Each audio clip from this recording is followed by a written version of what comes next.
The crystalline chamber of the Galactic Senate fell silent, as Ambassador Velthara's 6 eyes fixed upon the human delegation.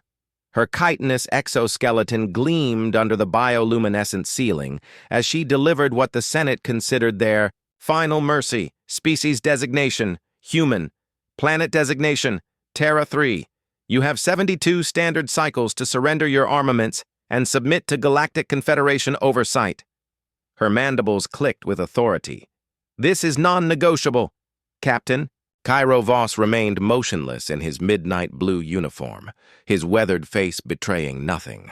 Behind him, the other Terran representatives, Commander Rhea Ashworth, Admiral Nix Cordain, and Chief Engineer Dex Marlowe, stood like statues carved from determination itself. The Senate had assembled its most imposing members for this moment. The towering Kuvani with their crystalline skin that refracted light into prismatic threats. The ethereal mistweavers whose forms shifted between dimensions. The ancient Urthek, whose metallic bodies had witnessed the rise and fall of 1,000 civilizations. You understand? Rumbled High Counselor Zefgoth, his voice echoing from deep within his stone-like form. That compliance is not optional. Your species has demonstrated concerning levels of aggression. The destruction of the Helix Nebula Mining Consortium, the incident at Kepler Station, the obliteration of our peace envoy at Proxima. Self-defense, Voss interrupted, his voice cutting through the chamber like a blade through silk. A collective gasp rippled through the assembled aliens. No species had dared interrupt a High Counselor in 3 millennia. Velthara's exoskeleton darkened. Your definition of self-defense includes plasma bombardment of civilian structures. Your definition of civilian includes military staging areas and weapons manufacturing. Commander Ashworth stepped forward, her auburn hair catching the strange light. We have the surveillance data. The Mistweaver representative, Quindalar, phased partially out of reality before speaking in harmonics that translated as whispers. The humans refuse to acknowledge their place in the natural order. They must be educated.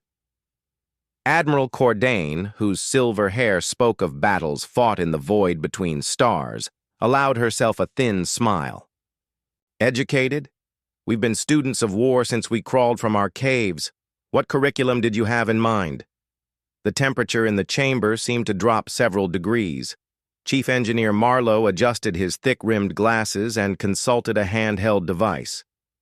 Atmospheric tension rising. Pheromone levels indicating aggressive postures across 14 different species. Fascinating data.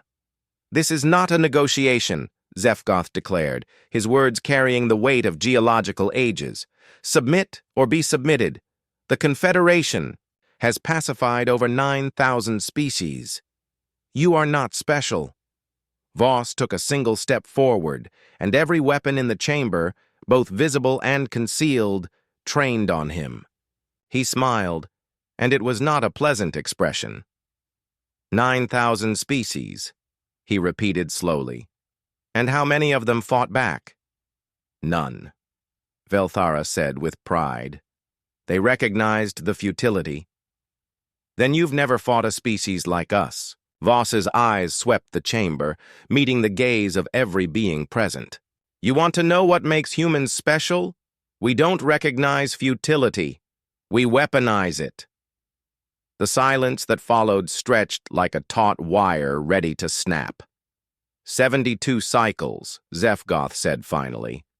Then we come for you. As the human delegation turned to leave, Voss paused at the chamber's threshold. No, he said, without looking back. You really won't. The doors sealed behind them with a finality that echoed through the chamber like a death knell. The war room aboard the orbital station, Defiance hummed with controlled chaos. Holographic displays painted the darkness in blues and reds, showing fleet positions, supply lines, and the slowly advancing wave of Confederation forces. Status report, Admiral Cordain commanded as she entered, her boots clicking against the reinforced deck plating. Commander Ashworth looked up from a tactical display, showing star charts bristling with hostile contacts. Long-range sensors confirm it. They're mobilizing everything. The Kuvani hegemony, the Earthek Empire, the Mistweaver Collective, even the neutral traders have joined them. We're looking at roughly 47,000 ships. And us? 3,000 combat vessels, plus the home defense grid. Chief Marlowe's fingers danced across his console. The math is unfavorable. Captain Voss studied the tactical projection, his jaw tight. Numbers never told the whole story. What's our readiness on Project Blackout? All quantum resonance bombs are in position along the hyperspace lanes, Ashworth reported. If they use their standard approach vectors, we can cut their fleet in half before they reach the outer system. And the Whisper Protocol? Marlowe grinned, his eyes gleaming behind his glasses. Every human ship is equipped with the new communication scramblers. Their psionics won't be able to coordinate once we activate them. They'll be fighting blind and deaf. Through the viewport, Earth hung like a blue-white jewel against the star field. Cities glittered on the night side, while the day side showed the geometric patterns of agricultural zones and industrial complexes. It looked peaceful. "Vulnerable. Admiral," came a voice from the communication station. "We're receiving transmissions from the outer colonies. New Geneva, Port Magellan, Titan Base. They're all requesting permission to return home." Cordain's expression hardened. "Denied.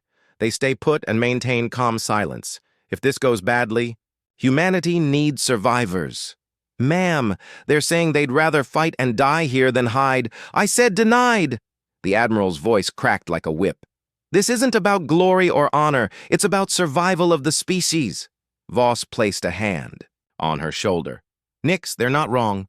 Running isn't in our nature. Neither is extinction." She turned back to the displays. "What's the word from intelligence?"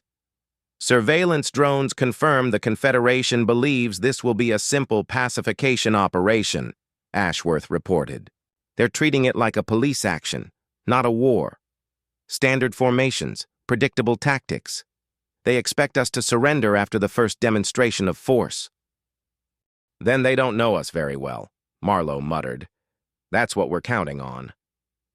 Voss activated a secure channel. "All fleet commanders, this is Voss. Final briefing in 1 hour. Make sure your crews understand, we're not just fighting for Earth. We're fighting for the right to remain human." As the channel closed, a new contact appeared on the long-range sensors. Then another. Then dozens. "First wave," Ashworth announced. "They're dropping out of hyperspace at the edge of the system, roughly 8,000 ships. Just a scouting force," Cordain observed. "They're testing our response." "Then let's give them something to think about." Voss moved to the command console. "All ships, this is Fleet Command. Implement Formation Tau 7. Make them think we're running scared." The human fleet began to scatter, ships peeling away from Earth in apparent panic. To an outside observer, it looked like complete disarray, exactly what the Confederation expected from a primitive species facing overwhelming odds. "Incoming transmission from the Confederation fleet," the communications officer reported. "They're demanding immediate surrender. Put them through," Voss ordered.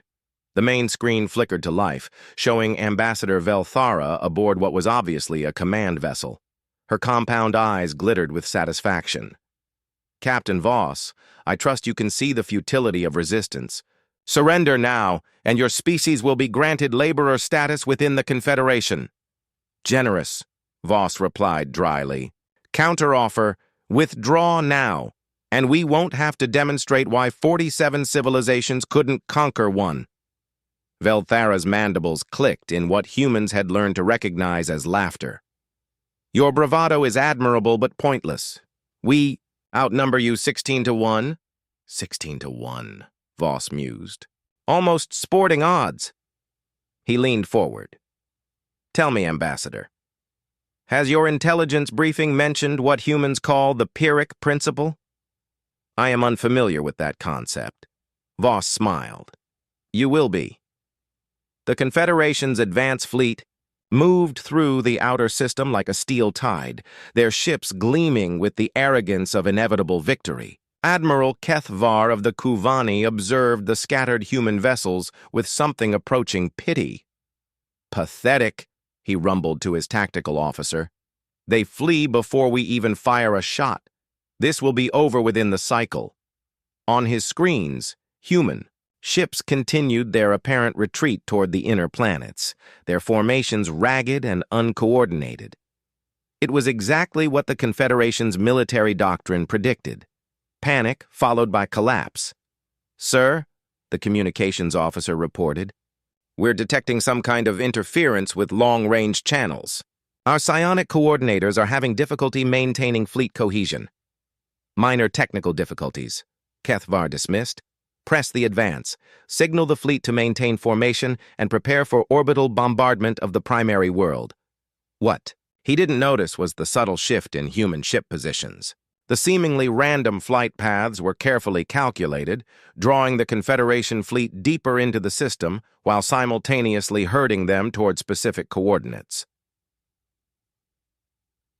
Aboard the Defiance, Captain Voss watched the enemy formation with predatory patience. "Range to target? 15 million kilometers and closing," Marlowe reported. "All ships report ready for blackout protocol." "Admiral Cordain sends her compliments," Ashworth added. "The second and third waves are holding position at the edge of the system, waiting to see how we handle the first." Overconfident, Voss studied the tactical display. "They think this is a demonstration, not a battle. How long until they reach the resonance field?" 60 seconds. Through the viewports, the Confederation fleet was barely visible as distant points of light, but their mass was enormous. Ships the size of cities, carrying enough firepower to crack continents. Any sane species would have surrendered long. Agacumens, Voss reflected, had never been accused of excessive sanity. 30 seconds, Marlowe announced. "All ships, this is Fleet Command," Voss broadcasted on the secure channel. "Remember, this is not about winning today. This is about making them remember us tomorrow." 10 seconds. The Confederation fleet crossed an invisible line in space, their ships entering a region that seemed empty to their sensors. Admiral HFY was already composing his victory report when the universe exploded around him, the quantum resonance. Bombs detonated simultaneously across a cubic light-minute of space. Not nuclear explosions, something far more exotic. The bombs generated cascading quantum field collapses that tore hyperspace itself apart, creating rifts in reality that swallowed ships whole. In 17 seconds, the Confederation's advance fleet went from 8,000 ships to fewer than 3,000. The survivors found themselves scattered across the system, their formations shattered, their command structure in chaos. "Now," Voss ordered. The human fleet, no longer fleeing, turned like a pack of wolves and struck. Their ships were smaller, less armored, carrying lighter weapons, but they moved with coordination born of desperation and commanded by minds that had studied war as both art and science. The Retribution and her escort destroyers fell upon a cluster of Kuvani cruisers, their particle beams carving through crystalline armor. The battleship Indomitable engaged an Earth-Ek dreadnought in single combat, her railguns punching holes through metal that had withstood the birth of stars. "Sir!"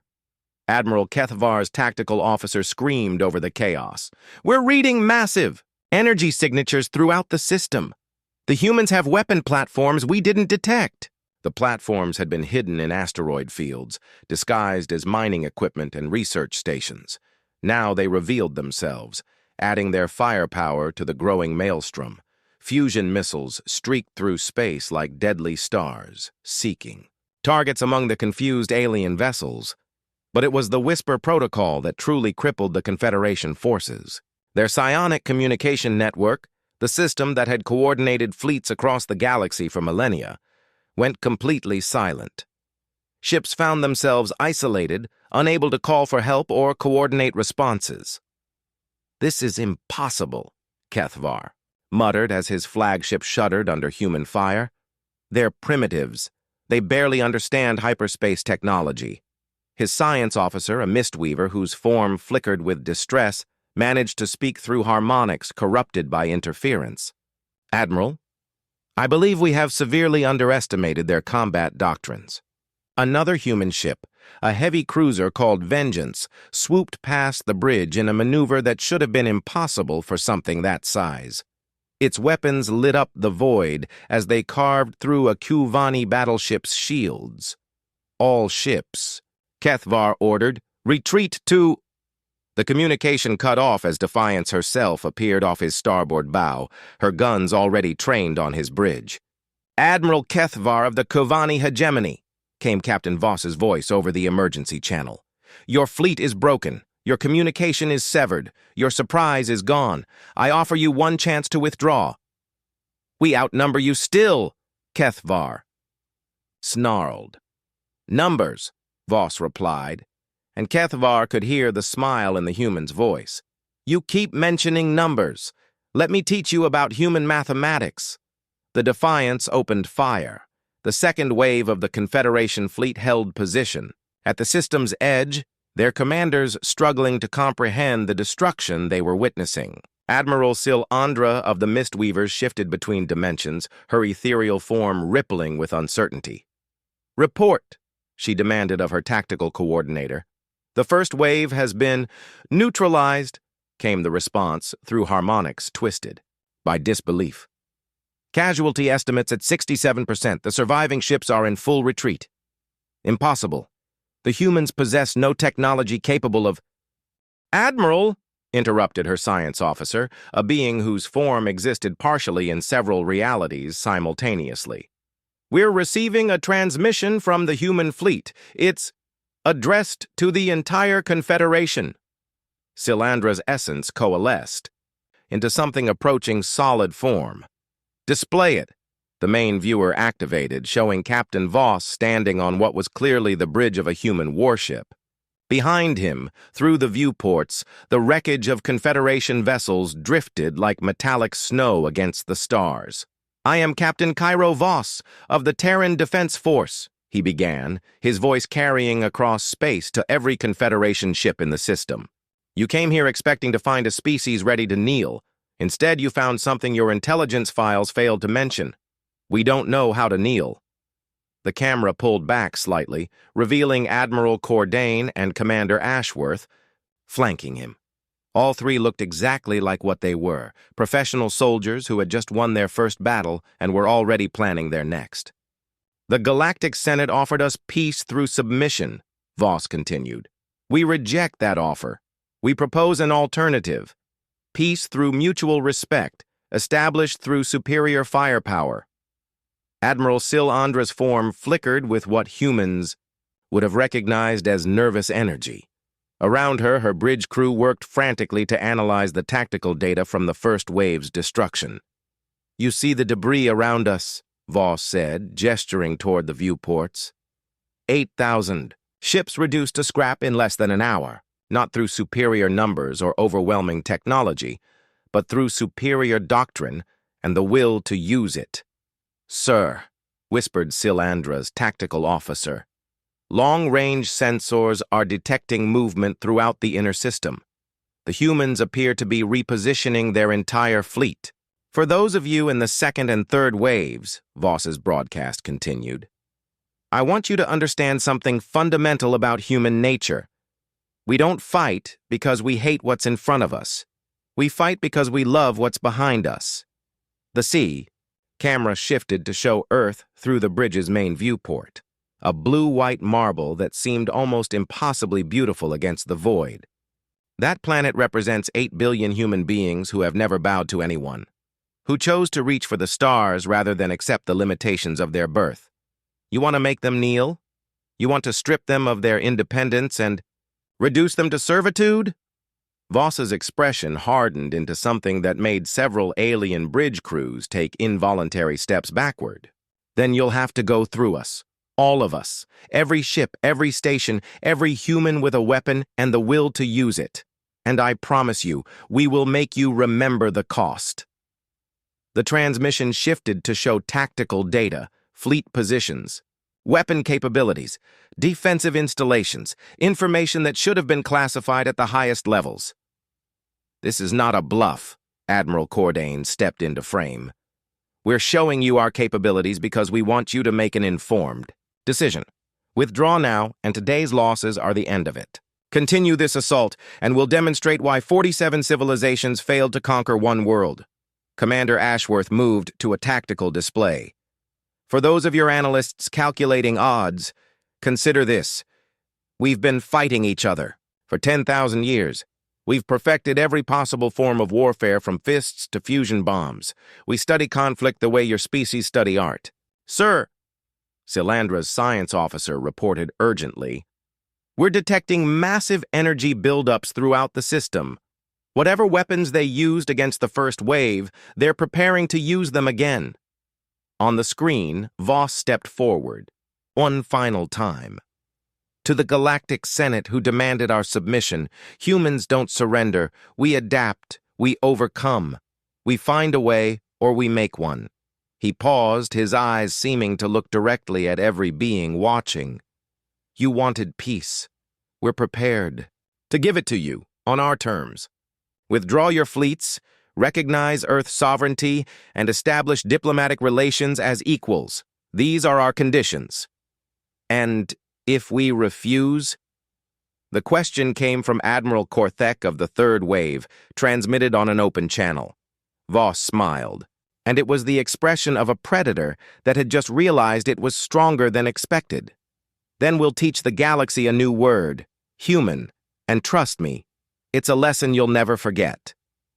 The transmission ended, leaving the Confederation fleets in silence, broken only by the static of damaged communication systems and the quiet sounds of crews preparing for either retreat or the fight of their lives. The Third Wave commander, Admiral Korthek of the ancient Urthek Empire, studied the tactical displays with circuits that had calculated the fall of empires. His metallic form, crafted from alloys that predated most stars, remained motionless as data streams flowed through his consciousness. Analysis complete, he announced to the combined fleet commanders. The humans' weapons appear to be quantum-based, designed to exploit weaknesses in our standard ship configurations. Their tactical doctrine emphasizes mobility and concentrated firepower. Then we adapt. Admiral Silandra's voice harmonized across dimensions. Deploy the heavy assault formations, overwhelm their ability to respond. No. The voice belonged to Admiral Velthera, her compound eyes reflecting the light of distant explosions. They want us to commit our forces piecemeal. Notice how they've drawn each wave deeper into the system? They're manipulating us. Korthek processed this information through combat algorithms older than human civilization. Agreed. They fight like us. The admission hung in the void like an uncomfortable truth. The Confederation had built its empire on the assumption that primitive species fought with primitive tactics, charges and desperate last stands, not calculated strategies designed to maximize enemy casualties. All fleets, Korthek commanded, combine formations. We advance as one unit. Whatever surprises they have prepared, we'll trigger them all simultaneously and push through. Across the system, 40,000 Confederation ships began to move with ponderous inevitability. It was a sight that had broken the will of countless worlds, an armada so vast that it blotted out stars. Aboard Defiance, Captain Voss watched their approach with grim satisfaction. They're finally taking us seriously. All of them? Commander Ashworth queried, studying the tactical displays. That's their entire force structure. Which means they're committed, Admiral Cordain observed. No reserves, no second chances. They either break us here or they lose everything. Chief Marlowe looked up from his calculations, his glasses reflecting the glow of holographic displays. Sir, if they maintain current formation and speed, they'll reach the inner system in approximately 4 hours. All weapons platforms report ready. The surprise packages are in position. And our fleet? Every human ship reports ready for action. Morale is, well, Considering we're about to face 40,000 enemy vessels, morale is surprisingly high. Voss knew why. Humans had always fought better when the odds were impossible. Something in their psychology transformed desperate situations into crucibles of excellence. "Open a channel to all ships," he ordered. Throughout the system, human crews paused in their preparations as their captain's image appeared on their screens. "Today we make history," Voss began. "Not because we're heroes, not because we're special, but because we're human. And humans don't quit." On the bridge of the destroyer Relentless, Captain Nova Brix smiled as she checked her weapons systems. Her ship was barely 300 meters long, facing cruisers the size of mountains. "We're outnumbered 40,000 to 3,000, Voss continued. "Standard military doctrine says we should surrender. Standard logic says we can't win." Aboard the battleship Indomitable, Admiral Rex Thornfield reviewed the tactical plot one final time. His ship's AI had calculated their survival chances at less than 2%. But here's what the Confederation doesn't understand about humans. We don't fight to win. We fight because it's who we are. The words reached every human vessel, from massive dreadnoughts to single-pilot fighters. Crews who had never seen each other's faces felt connected by something deeper than communication, the shared heritage of a species that had clawed its way from caves to stars. When our ancestors first looked up at the night sky, they didn't see barriers. They saw destinations. When they encountered the impossible, they didn't accept it. They changed it. Deep in the asteroid belt, the hidden weapons platforms came online. Fusion reactors that had been silent for months began their deadly humming. Magnetic launchers charged with power drawn from Jupiter's radiation belts. Today, we show the galaxy what human means. Not the strongest, not the smartest, not the most advanced, but the ones who refuse to give up. The Confederation fleet continued. Its approach, their formations perfect, their firepower overwhelming, their victory seemingly inevitable. "All ships," Voss concluded, "remember why we're here. Remember what we're fighting for. And remember, they may outnumber us, but they've never fought anyone like us." As the channel closed, the human fleet began its final preparations. Weapons charged, shields raised, crews taking their positions for what would either be humanity's greatest victory or its final battle. In the distance, the Confederation Armada approached like a metallic storm, 40,000 ships carrying the combined might of 47 civilizations. But storms, as humans had learned long ago, could be weathered by those with the will to stand against them. "All stations report ready," Ashworth announced. "Then let's show them what 3 billion years of evolution created," Voss said quietly. "Let's show them what happens when prey becomes predator." The battle for humanity's future was about to begin. The combined Confederation fleet moved through space like a living thing, 40,000 ships in perfect formation. Their combined firepower could have cracked moons. Their shields could have weathered supernovas. It was the largest military force ever assembled in galactic history. Against them stood 3,000 human vessels that, by any rational calculation, should have already surrendered. "Range to target 60 million kilometers," reported Admiral Korthek's tactical officer. "All fleets report weapons charged and ready." "Maintain formation," Korthek commanded through the quantum communication network. "We advance as one wall of steel. Whatever tricks they have, we overwhelm them through sheer mass."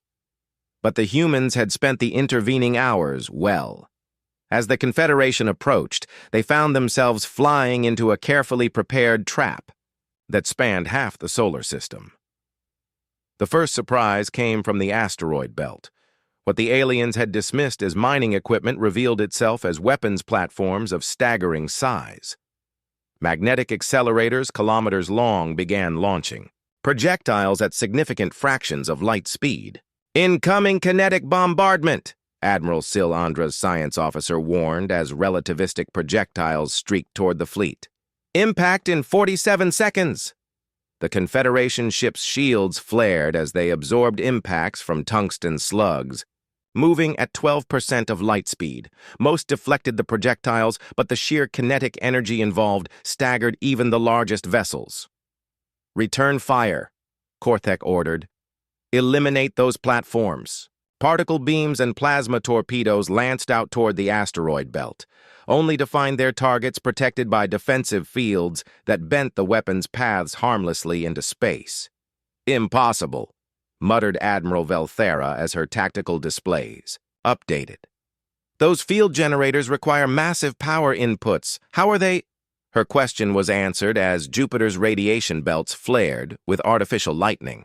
The humans had tapped the gas giant's magnetic field, turning it into a power source for their defensive systems. "They're using the entire solar system as a weapon," Silandra observed with something approaching admiration. The second surprise came from Earth's moon. The ancient satellite split open like a flower, revealing construction that had been hidden for months. Massive railguns emerged from concealed bays, their barrels stretching across lunar Maria. "Lunar bombardment incoming!" came warnings across the Confederation fleet as the moon's new weapons opened fire. Projectiles the size of skyscrapers began their journey toward the approaching armada, but it was the third surprise that truly shattered. Confederation assumptions about human warfare. The seemingly empty space between planets erupted with weapons fire as cloaked ships revealed themselves. Stealth technology, Admiral Korthek realized as human vessels seemed to materialize from vacuum itself. But how? Our sensors should have detected them. Chief Marlowe, monitoring the battle from Defiance, allowed himself a small smile. "Metamaterial hulls and controlled heat dissipation. We've been studying your sensor technologies for years." Human fleet struck with the coordination of a pack hunt. Heavy ships like Indomitable and Retribution engaged the Confederation's capital vessels, while smaller, faster ships darted between enemy formations like metallic hornets. Captain Nova Brix pushed her destroyer Relentless through a gap in the alien formation, her weapons carving through the shield generators of a Kuvani cruiser before spinning away from return fire. "This is Brix to all small craft," she transmitted. "Pattern Delta 7, hit their coordination nodes and get out." Across the battle zone, human fighters and destroyers executed the same tactic. Identify the ships coordinating enemy formations. Strike with overwhelming local firepower, then vanish before the larger ships could respond. "Our communication network is under attack," reported Admiral Velthera's tactical officer. "They're targeting our command vessels specifically." "How are they identifying them?" Silandra demanded as another of her coordinator ships exploded under concentrated human fire. The answer came from an unexpected source. The humans were listening to the Confederation's own communications, using captured technology to identify which ships were issuing orders. Every transmission became a targeting beacon. Admiral Cordain, commanding the human battle line from Defiance, watched as her carefully planned assault unfolded. "Phase 2, she ordered. "Release the storm." Hidden throughout the human fleet were devices that Admiral Korthek's ancient sensors finally detected, quantum scramblers that turned the very fabric of space into a weapon. When activated, they created fields of chaotic energy that disrupted everything from navigation systems to life support. "Sir," Korthek's science officer reported in growing alarm, "local space-time is becoming unstable. Our ships are losing formation integrity." Confederation vessels found themselves unable to maintain their perfect formations as quantum fields twisted their navigation systems into chaos. Ships collided with their own escorts, weapons fired at ghost targets, and the disciplined advance became a confused melee. Into this chaos, the human fleet struck with precision born of desperation and planning. Every ship knew its role, every captain understood the stakes. They fought not for conquest, but for survival, and the difference showed in every maneuver. "All ships," Captain Voss transmitted to his fleet. "They're breaking. Press the attack. Show them what happens when humanity chooses violence." The tide of battle was turning, but the cost was enormous. Human ships burned alongside alien ones, their crews choosing death before surrender. The space around Earth became a graveyard of metal and dreams, littered with the remains of vessels from both fleets. But for every human ship that fell, 3 Confederation vessels joined it in the dark. The mathematics of warfare, so long in the aliens' favor, had finally shifted. The battle raged for 18 hours. When it finally ended, the space around Earth looked like the aftermath of a cosmic storm. Debris fields stretched across millions of kilometers, wreckage from both fleets drifting in slow, eternal orbits around humanity's homeworld. Of the 40,000 ships that had come to subjugate Earth, fewer than 8,000 remained operational. The Confederation's Grand Armada, the pride of 47 civilizations, had been shattered against the will of one stubborn species. The human fleet had paid its own price. Of 3,000 vessels, only 900 were still capable of combat, but they remained in formation, weapons trained on the survivors, ready to continue fighting until the last reactor went cold. Admiral Korthek, his ancient circuits damaged by quantum interference, transmitted on all frequencies. We yield. The words echoed across space, carrying the weight of civilizations. For the first time in galactic history, the Confederation had been forced to surrender. Captain Voss, standing on the Bridge of Defiance with her hull breached in 17 places, received the transmission with grim satisfaction.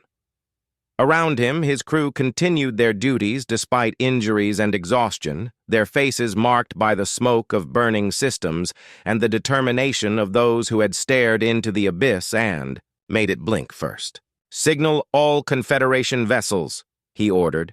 "Prepare for immediate withdrawal from Terran space." "Sir," Admiral Cordain appeared on his screen from her own battle-damaged flagship. "Long-range sensors are detecting additional fleets approaching." It seems the Confederation called for reinforcements. Voss looked out at the wreckage surrounding Earth, at the price paid in blood and metal for humanity's freedom. His expression hardened. "Then we'll teach them the same lesson." But the approaching fleets weren't reinforcements.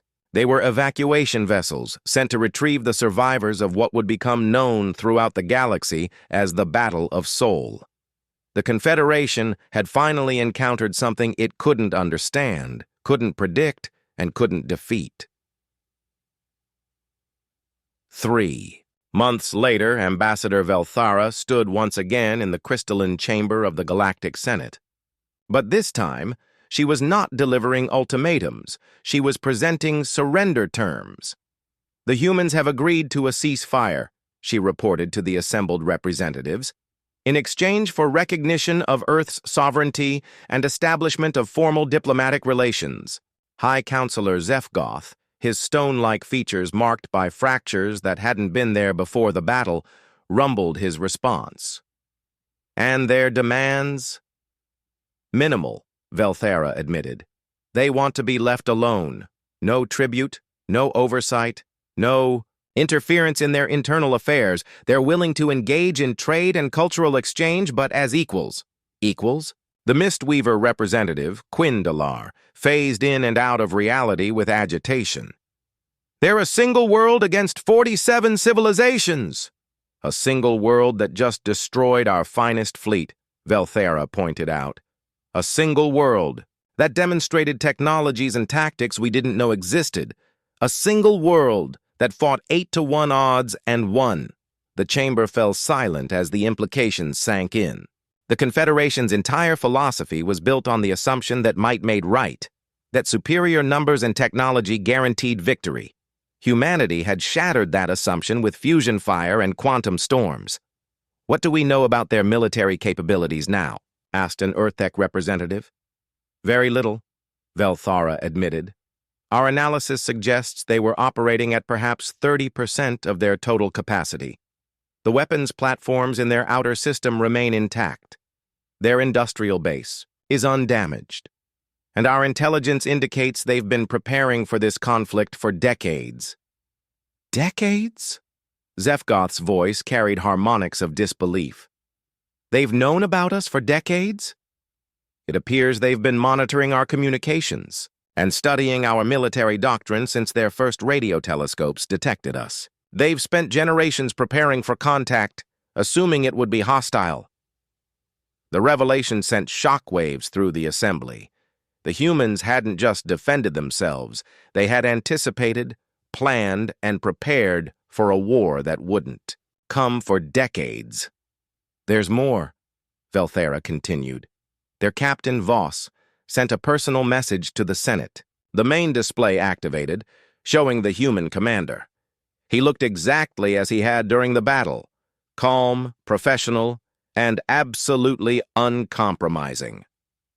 Honorable members of the Galactic Senate, Voss began, his voice carrying across the chamber, with quiet authority.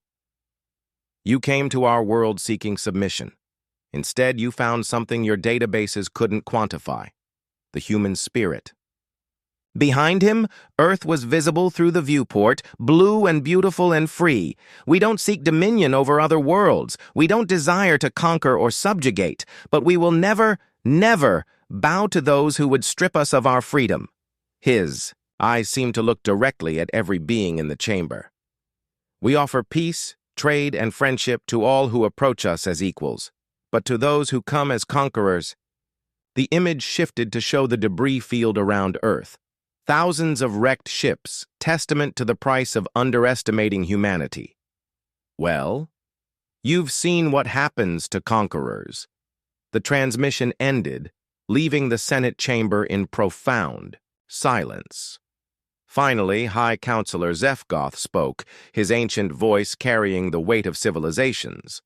Motion to recognize the Terran Republic as a sovereign entity, with all rights and privileges accorded to member species. Seconded came voices from across the chamber. All in favor? The vote was unanimous. 6 months later, the first human embassy opened on the Confederation capital world of Nexus Prime. Ambassador Rhea Ashworth, former military commander turned diplomat, stood before the same Senate that had once demanded humanity's surrender. Honorable Counselors, she began, I bring greetings from Earth and an invitation to a new era of cooperation. The galaxy had learned a hard lesson about humanity. They were not the strongest species, nor the most advanced, but they possessed something that no amount of technology could replicate, the absolute refusal to surrender their freedom. In the years that followed, other species began to study human military doctrine, human philosophy, human determination. They found a people who had turned warfare into an art form, not out of cruelty, but out of necessity. A species that had spent millennia fighting itself had become uniquely equipped to fight anyone.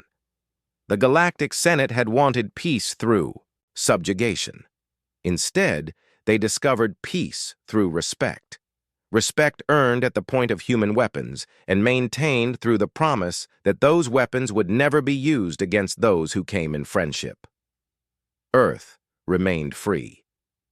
Humanity spread to the stars not as conquerors, but as equals, carrying with them the lesson they had taught the galaxy, that some things are worth fighting for, and some people will never stop fighting for them. The Senate had sought to add another, servile species to their collection. Instead, they had awakened something that would reshape the balance of power across the stars. They had wanted peace. Earth had given it to them, but on humanity's terms, written in fire and quantum storms, sealed, with the blood of those who chose death before dishonor. The galaxy was a quieter place after that, not because humanity had conquered it, but because 47 civilizations had learned a simple truth. When humans speak in canons, silence follows, and in that silence, a new age of mutual respect had begun. In the annals of galactic history, the Battle of Sol would be remembered not as humanity's greatest victory, but as the day the universe learned that some species cannot be conquered, only respected. The Confederation's archives would record it simply: First Contact, Terran, Republic, Status, Autonomous, Threat Level Absolute, Recommendation, Diplomatic Relations Only. And somewhere in the depths of space, on a small blue world orbiting an unremarkable star, 8 billion humans continued their lives, secure in the knowledge that they had proven something fundamental about their species. They might bend, they might bleed, but they would never break. The galaxy had wanted peace. Earth had taught them the only peace worth having, the peace that comes not from submission, but from strength used wisely and the will to defend what cannot be surrendered.